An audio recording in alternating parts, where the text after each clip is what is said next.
Welcome to the Third Path video series. Today's topic: how can we teach well-being to students? The truth is that we can't. Not directly anyway. We can instruct students on subjects such as how to be resilient or have a growth mindset or the attributes of positive mental health. We could even give them a test to evaluate their knowledge of these subjects.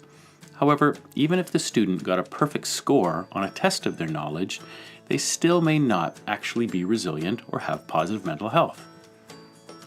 In education, we rely heavily on knowledge transmission and retention. But knowledge, especially when it comes to well-being, isn't readily translated into attitude change or action. For example, you know that you should exercise more and eat less junk food. But do you? Really? Well-being is different. It's not a pursuit, it's a product of experience. Teaching well-being directly to students and assuming that it will strengthen their well-being is like teaching students geography and then assuming that the students have then reaped the benefits of world travel. Cool. Well-being is also not merely a set of learned skills. Certainly, there are some skills that can sometimes increase well-being. For example, people can learn through practice to think more optimistically about themselves or their future, or they can learn to better identify some of their feelings. But well-being is tricky. It's subjective and complex. Well-being, like happiness, is often one of those things that the more you pursue directly, the more it eludes you. Viktor Frankl, the psychiatrist and author of Man's Search for Meaning, said, "Don't aim at success.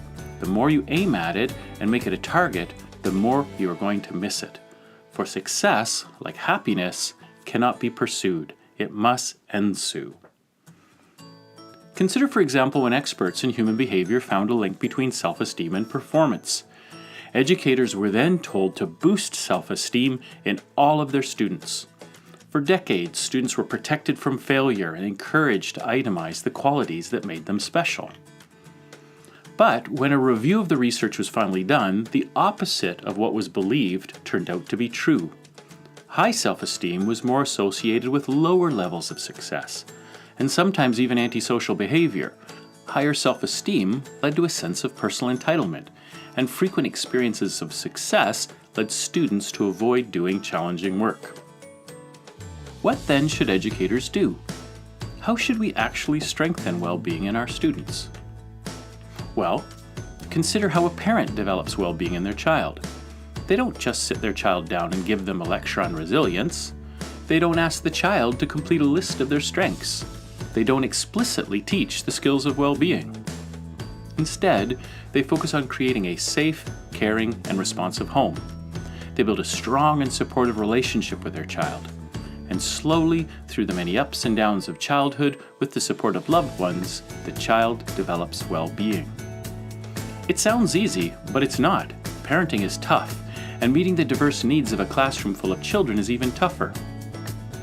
So it's critical that we don't oversimplify what it takes to actually strengthen well-being in our students. We can't just teach it, but we can create the classroom and school conditions for student well-being in all of its forms to grow and thrive. We can focus on building strong relationships with each of our students, and we can provide them with meaningful and challenging experiences that will help them develop as a person. However, we have to remember that well-being is truly a journey and not a destination.